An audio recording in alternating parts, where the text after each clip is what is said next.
നമസ്കാരം.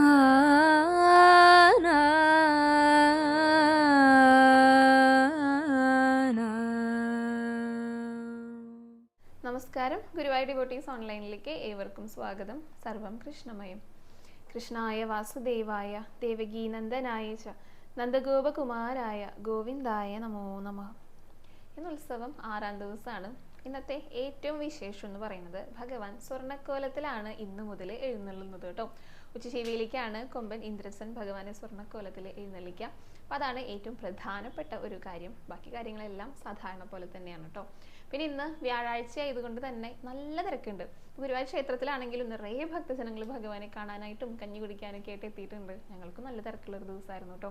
ഇന്ന് വിഷ്ണുവിന് കുറച്ചധികം കദളിക്കൊലയൊക്കെ സമർപ്പിക്കാനുണ്ടായിരുന്നു. കാരണം 10ാം ക്ലാസ്സുകാരുടെ പരീക്ഷ ആരംഭിക്കുകയാണ്. അപ്പോൾ അതിന് വേണ്ടിയിട്ടുള്ള ഭഗവാനുള്ള സമർപ്പണങ്ങളാണ് കേട്ടോ. അപ്പോൾ കുട്ടികൾക്കൊക്കെ നന്നായി പരീക്ഷ എഴുതാനായിട്ട് എല്ലാവരും പ്രാർത്ഥിക്കുക. അവർക്ക് നന്നായി പരീക്ഷ എഴുതാനും പിന്നെ എഴുതിയതെല്ലാം നല്ല മാർക്ക് സ്കോർ ചെയ്യാനും. ഇപ്പോൾ കുട്ടികളെക്കാൾ ടെൻഷൻ അമ്മമാർക്കായിരിക്കും. അവരെഴുതുന്ന സമയത്ത് ഇവരിവിടെ ഭഗവാനെ വിളിച്ചുകൊണ്ടിരിക്കുന്നുണ്ടായിരിക്കും. അപ്പോൾ അവർക്ക് ഒരു റിലാക്സേഷനൊക്കെ വേണ്ടിയിട്ട് ഭഗവാൻ കൂടെ തന്നെ നിന്നിട്ട് എല്ലാവരെയും പരീക്ഷ എഴുതിപ്പിക്കട്ടെ. എല്ലാവർക്കും നല്ല സ്കോർ ചെയ്യാനായിട്ട് സാധിക്കട്ടെ. അപ്പോൾ എല്ലാവരും പ്രാർത്ഥിച്ചോളൂ കേട്ടോ.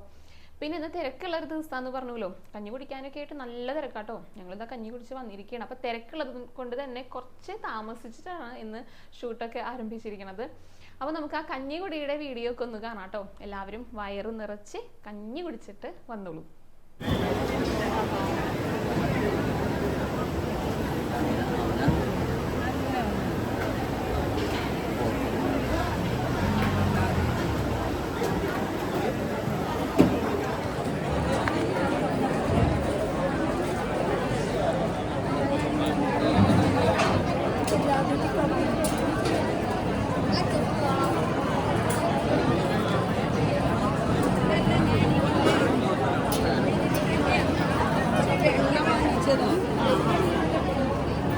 ഗുരുവായൂരപ്പൻ്റെ വെണ്ണയും കൂടെ അവിടെ ഉപയോഗിക്കണം.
കഞ്ഞി കൊടുക്കണം.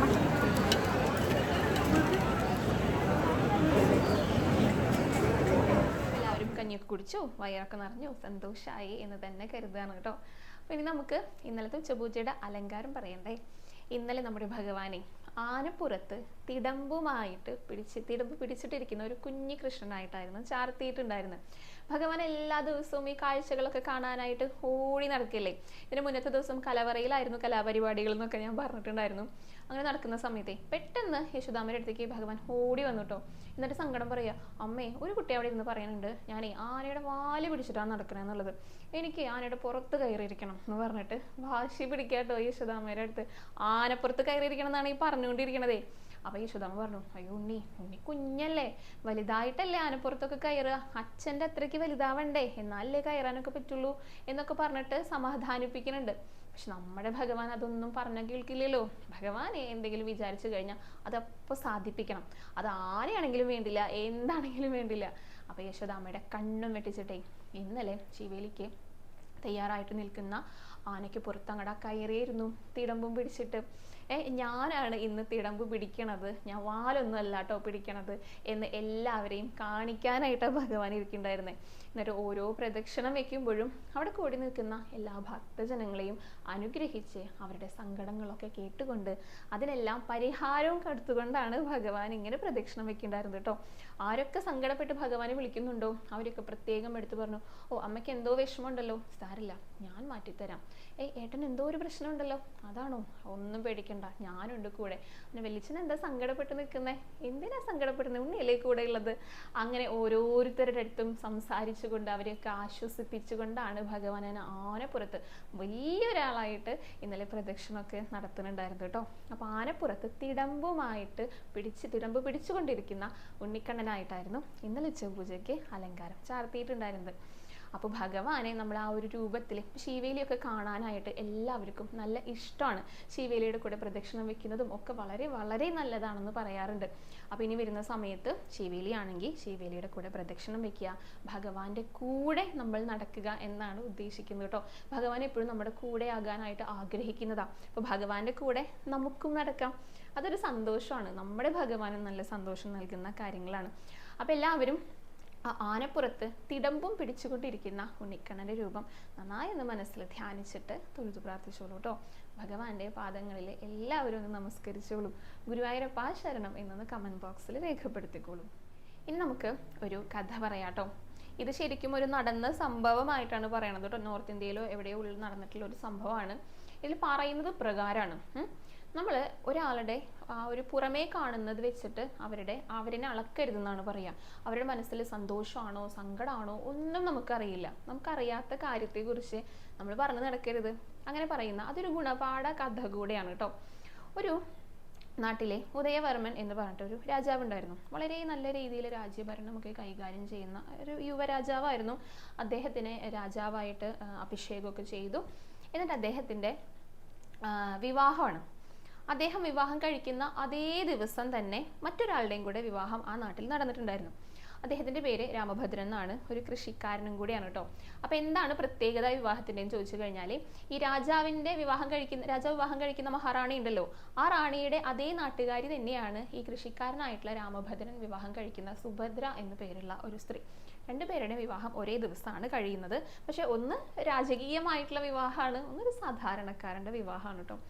അപ്പം ഈ രാമഭദ്രൻ്റെ സുഭദ്രയ്ക്ക് വിവാഹത്തിന് സ്ത്രീധനമായിട്ട് ഒന്നുമില്ല കൊടുക്കാനായിട്ട്, ഒരു പശുക്കുട്ടീനെയാണ് കൊടുത്തത്.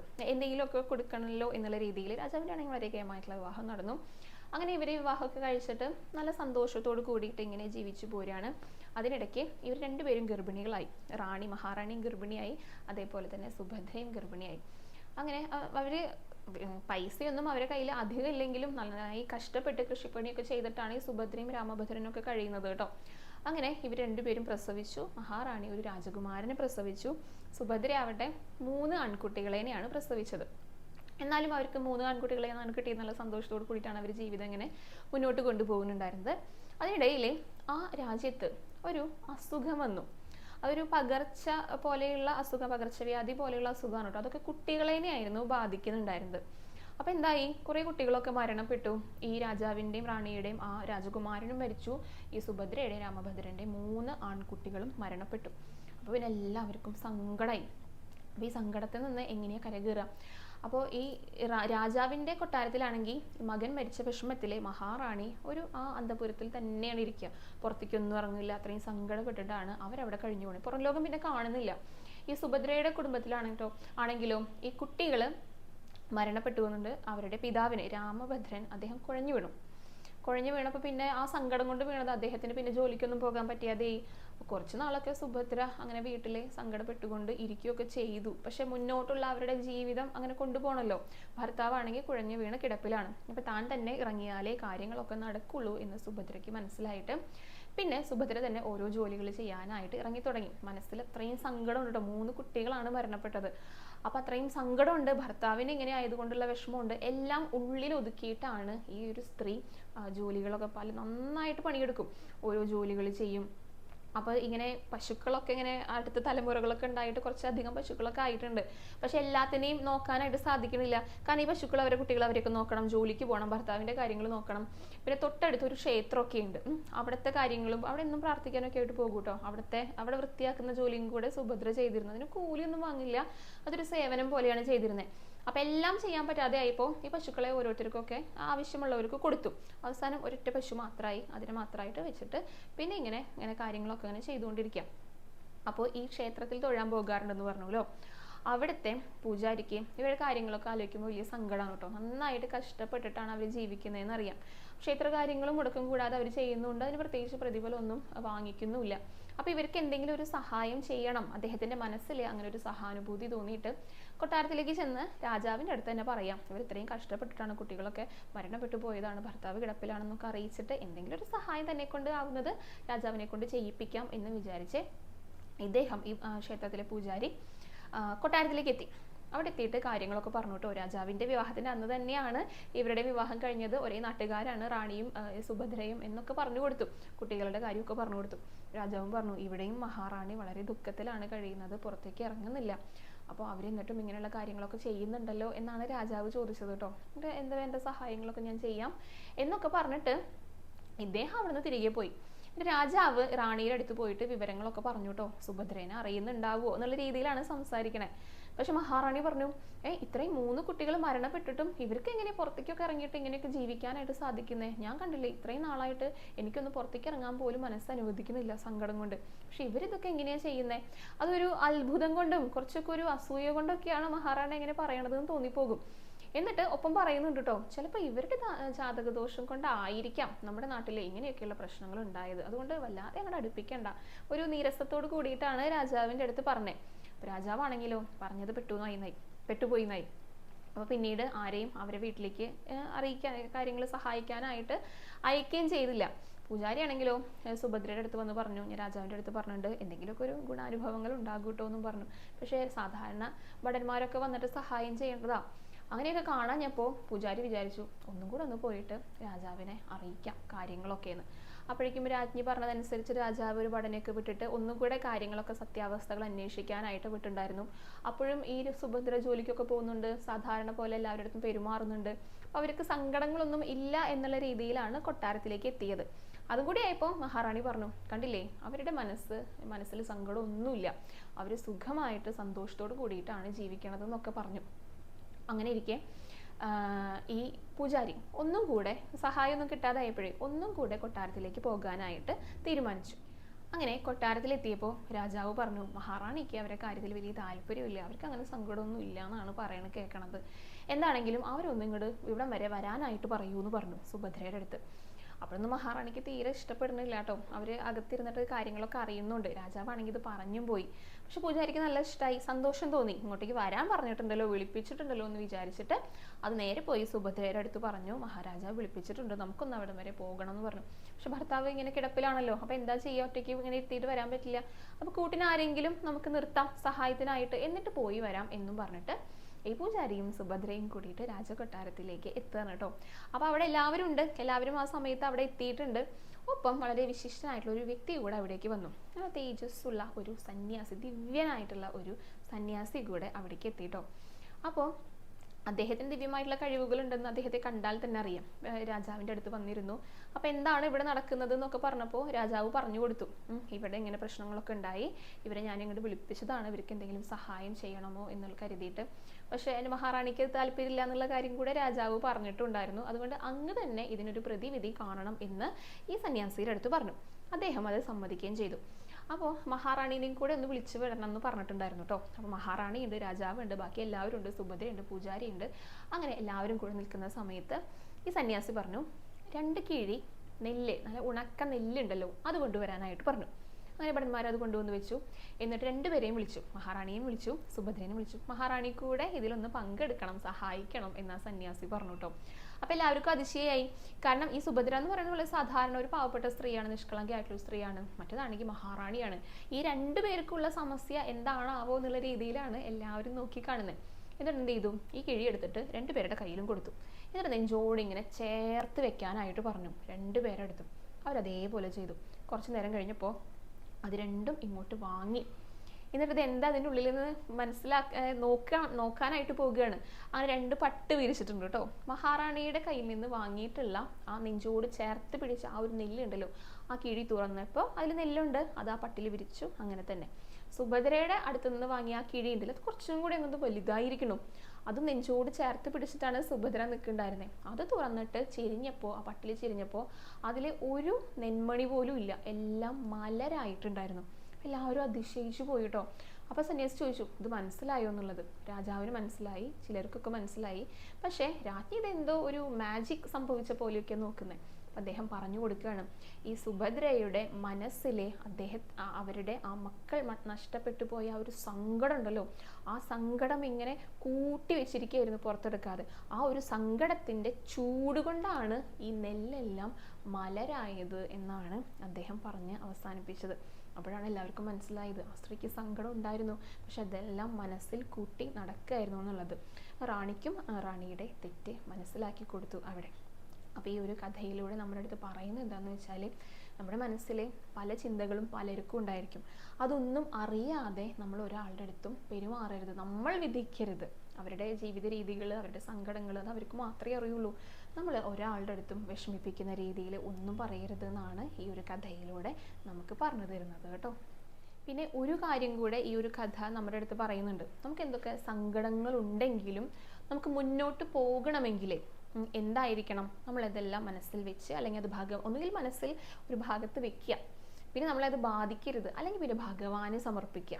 വിശ്വാസമുള്ളവരെ ഭഗവാനെ സമർപ്പിച്ചു കഴിഞ്ഞാൽ എന്ത് സങ്കടങ്ങളെയും തരണം ചെയ്തുകൊണ്ട് നമുക്ക് മുന്നോട്ട് പോകാനായിട്ട് സാധിക്കും. അല്ലെങ്കിൽ പിന്നെ റാണിയുടെ പോലെ ആ അന്തപുരത്തിലെ അടച്ചിരുന്ന് കഴിഞ്ഞാൽ അവിടെ ഇരിക്കാനേ സാധിക്കുള്ളൂ. അത് റാണി ആയതുകൊണ്ട് അവരെ അത് ബാധിക്കുന്നില്ല. പക്ഷെ നമ്മളെല്ലാവരും സാധാരണക്കാരാണ്, നമുക്ക് പല വിധത്തിലുള്ള സങ്കടങ്ങൾ, ബുദ്ധിമുട്ടുകൾ, തടസ്സങ്ങളൊക്കെ ഉണ്ടാവും. അപ്പം എന്ത് വന്നാലും അത് ഭഗവാനിൽ സമർപ്പിക്കുക. സുഭദ്ര എല്ലാ ദിവസവും ക്ഷേത്രത്തിലൊക്കെ പോയിട്ട് അവിടെയുള്ള കാര്യങ്ങളൊക്കെ ചെയ്യുന്ന ഒരു സ്ത്രീയായിരുന്നു. അതുകൊണ്ടാണ് ആ ഒരു ഭഗവാന്റെ അനുഗ്രഹം കൊണ്ടാണ് അവർക്ക് എന്തൊക്കെ സങ്കടങ്ങൾ ഉണ്ടെങ്കിലും മുന്നോട്ട് പോകാനായിട്ട് സാധിച്ചത്. അപ്പം അതാണ് പറയണത്, സങ്കടങ്ങൾ ഉണ്ടെങ്കിൽ അതൊക്കെ ഭഗവാനിൽ സമർപ്പിക്കുക, എന്നിട്ട് മുന്നോട്ട് പോകുക കേട്ടോ. അപ്പോൾ ഇതാണ് ഈ ഒരു കഥയുടെ ഒരു ഗുണപാഠം അല്ലെങ്കിൽ ഒരു ആശയമായിട്ട് പറയണത്. കഥ എല്ലാവർക്കും ഇഷ്ടപ്പെട്ടിട്ടുണ്ട് എന്ന് തന്നെ കരുതുകയാണ് കേട്ടോ. അപ്പോൾ ഇന്നത്തെ വീഡിയോയും ഇവിടെ അവസാനിക്കുകയാണ്. ഇനി ഇതേപോലെ കഞ്ഞി കുടിക്കാനായിട്ട് ആഗ്രഹിക്കുന്നവരുണ്ടായിരിക്കും. എന്നും പറയുന്ന പോലെ തന്നെ ഒരു വാൽക്കഷ്ണമാണ് കേട്ടോ ഇന്നും പറയണത്. ആഗ്രഹിക്കുന്നവരൊക്കെ ആഗ്രഹം ഭഗവാനിൽ സമർപ്പിച്ചിട്ട് എത്രയും പെട്ടെന്ന് വരാനായിട്ട് നോക്കുക. ഇനി കഞ്ഞിയൊക്കെ കുറച്ച് ദിവസം കൂടെ ഉള്ളൂ. പിന്നെ ഭഗവാന്റെ സ്വർണ്ണപ്പഴുക്കാ മണ്ഡപത്തിലൊക്കെ തൊഴാം, കണ്ടു തൊഴാം. അതേപോലെ തന്നെ സ്വർണ്ണക്കോലവും കണ്ടു തൊഴാം. പിന്നെ ഭഗവാന്റെ അലങ്കാരവും കണ്ടു തൊഴാം. അങ്ങനെ ഉള്ള ആഗ്രഹങ്ങളൊക്കെ ഭഗവാനിൽ സമർപ്പിക്കുക. എത്രയും പെട്ടെന്ന് ഗുരുവായൂർക്ക് വരിക. ഭഗവാൻ അതിനുള്ള അനുഗ്രഹം എല്ലാവർക്കും നൽകട്ടെ കേട്ടോ. അപ്പോൾ വീഡിയോ അവസാനിക്കുകയാണ്. ഇനി ഇതേപോലെ ഉത്സവ വിശേഷങ്ങളും പിന്നെ കഥയും കഞ്ഞി കുടിക്കാൻ പോയ വിശേഷങ്ങളൊക്കെ ആയിട്ട് നാളത്തെ വീഡിയോയിൽ കാണാം. ഹരേ കൃഷ്ണ, ഹരേ ഗുരുവായൂരപ്പ.